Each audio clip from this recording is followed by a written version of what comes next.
vision, principle, depth, conviction, goodness, intelligence, courage. A list of qualities that are almost never associated with modern-day politicians. A list of qualities that we would so rarely use to describe the leaders who serve us. And because these things are hardly seen nowadays, there is another quality that we see more and more of, and that's the quality of apathy, of people just not caring. When we think of politicians, we can sometimes very quickly go straight to thinking of very insincere media conferences and fake photo opportunities. We can think of very bland leaders, policies and parties who don't have such a huge impact on our lives.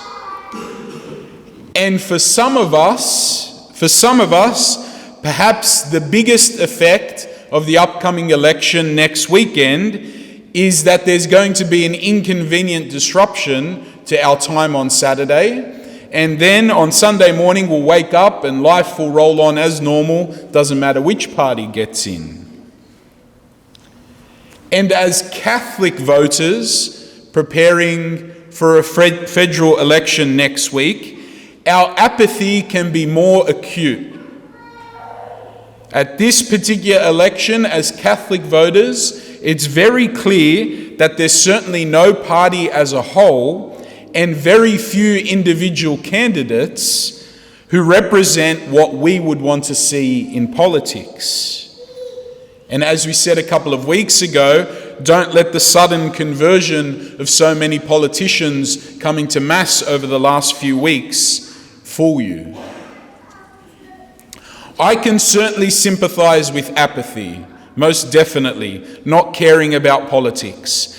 And no matter how bland and photoshopped and scripted our politicians are, government and laws still have an enormous power in shaping our communities and our culture. No matter how little we care, the laws and policies that our government puts in place have very real short-term impacts, and they also have impacts that will last through generations. So in a sense, whilst acknowledging the uninspiring lack of vision and courage and ideals in modern politics, we can't let that make us just go through the motions when voting, effectively giving up on political activity. We have to resist the feeling of not caring, and we most definitely cannot make the sad state of politics make us believe that our vote is less important or discourage us from making a real informed decision. So what are we as Catholics meant to keep in mind as we take part in the political processes of our country, and in particular in the election next week? In terms of voting in party elections, the Church and me as her minister will never oblige you to vote for one party, ever. The Church does not make a judgment on every single policy that is announced, and no single party perfectly fits an entirely just vote. So whichever way we choose to vote, we as Christians are obliged to vote in a way that promotes and defends the common good. That's what our vote is about, the common good. And the common good is simply the technical term used to describe the way our society is set up, what laws govern our actions, and what services our country provides to help us reach our fulfillment as individuals. That's the common good.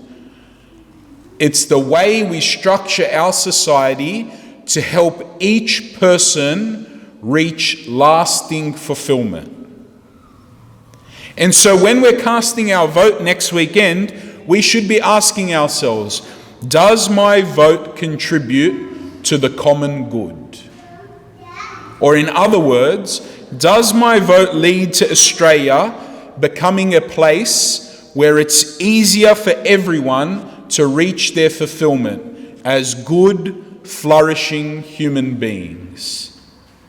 That's the question we should be asking ourselves. In the Catholic Weekly this week, which we sold out of last night, but you can find this on the Catholic Weekly's website, there's an informed voter's guide that helps us as Catholics answer this question.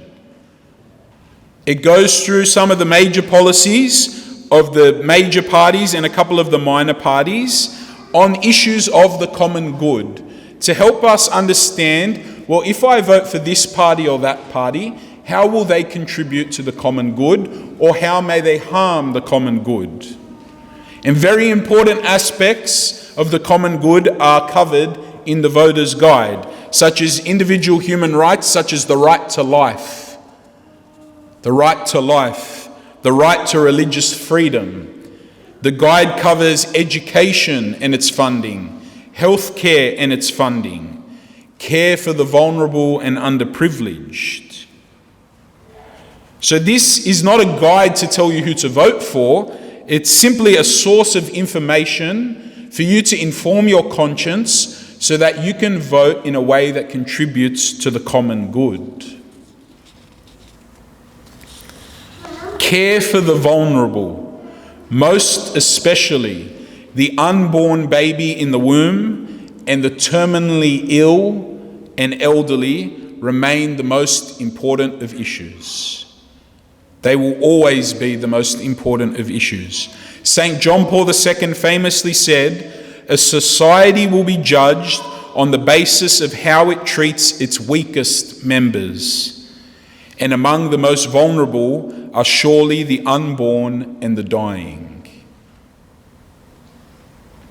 He also went on to say, "We are facing an enormous and dramatic clash between the culture of death and the culture of life. We are all involved. We all share in it, with the inescapable responsibility of choosing to be unconditionally pro-life." The way we vote in regard to these issues is a way of peacefully and respectfully bringing the light of Christ's gospel into the world. If we believe that in Christ and his teachings we find the truth about the world and the truth about ourselves, how can we squander the opportunity to let this life-giving truth shape the way our country and our community and our culture thrives? The refusal to take sides on great moral issues is itself a decision. Now, this may be the most political sort of talk you've heard at Mass. This much talk of politics at church may even be making you feel a little bit uncomfortable. That's not necessarily a bad thing, because that feeling of uncomfortableness touches on the final and one of the most pressing and immediate issues facing us in the election coming up. That's the issue of religious freedom. For decades we have been fed the lie that faith is merely a private matter. And what's worse, we have believed the lie. And this lie has turned us somewhat into faithful schizophrenics. We're bullied into a way of living certain aspects of our lives as very committed Catholics with those values and principles and truth shaping us, but then we're bullied into that having no impact or part in other parts of our life. The common politically correct line is that it's okay for you to have religious views as long as they remain private. As long as they remain private. Well, that's ludicrous.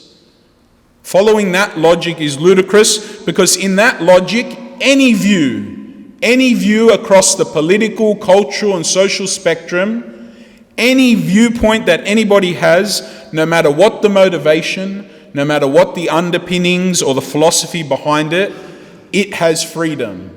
But a religious view, even if it's well thought out, a reasonable position, has 2,000 years of collective wisdom behind it, that position is automatically barred just because it's religious. It's a ludicrous inconsistency. This trend in our culture simply tries to sideline God, and it's making it harder to believe. And if we're not aware of this, and if we don't resist this, the words of the gospel are certainly frightful. When the Son of Man comes, will he find any faith on earth?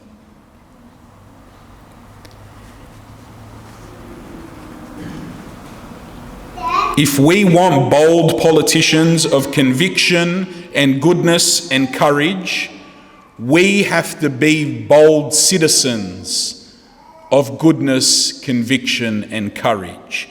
If we want politicians to defend freedom of our schools and hospitals and other healthcare institutions, to run them as places of principle, of faith, of love and of Christian service, then we have to run those institutions as places of faith, where the faith and the principles and the morals of the staff do matter, and what goes on in those institutions does matter.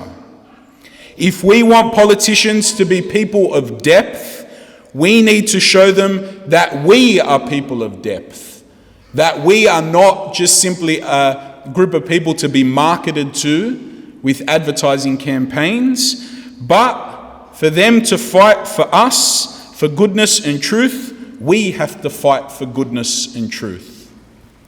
And fighting for goodness and truth means more than just simply scribbling a couple of numbers on a piece of paper every 3 years.